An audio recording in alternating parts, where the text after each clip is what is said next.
kører vi nemlig igen. Så kører vi igen. Så nu skal I se, så fik vi efterhånden de her æg slået ud. Op i gryden. Det gik stærkt. Tag et nærmere kig på gryden, så I se, der er en helvedes masse æg. Fy for sat. Det vi gør nu, det er, at vi luner det. Vi luner det. Pas på, at det ikke bliver for varmt, og så kommer vi derover på. Vi har ikke kage. Panden, som er sådan her. Har vi skåneærmer?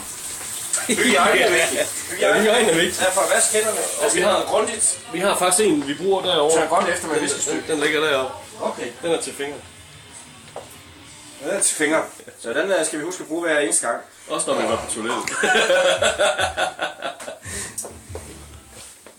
Nu spørger jeg lige, skal flyttende være der, for at det bliver en ordentlig sovs? Jamen, flytten er jo en del af Det er for tilbehøret, og det er jo med til at friske stemningen lidt op omkring en banæssovs, at man ved, at når banæssovsen er udført, så kan man snuppe sig et stykke flyt til. Javel. Jeg troede, det var ikke til, når veden flyder over, så lige at suge den værste vedmænd, når det kommer over. Det er muligt. Apropos ved. Står han med en øl? Ved? Nej, jeg sagde sgu ikke ved. Se, ud i pakkerne her en pakke lurpak. Vi kan lige flytte de der flytester. En lurpak er jo ikke. Det er til at tage sovsen. En lurpak er jo ikke en pakke af som helst. Lurpak er en god dansk smør, som vi vil kunne se her på forsiden.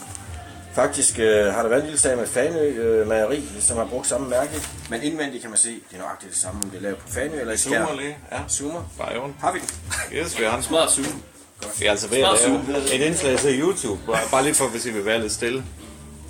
Se, her vil jeg anbefale et flaskpiskeris. Det ser sådan ud. Det ser sådan ud. Pas på, at det ikke bliver for lunt her. Hvis en banæs kommer til at koge, så er det om igen. Det er det.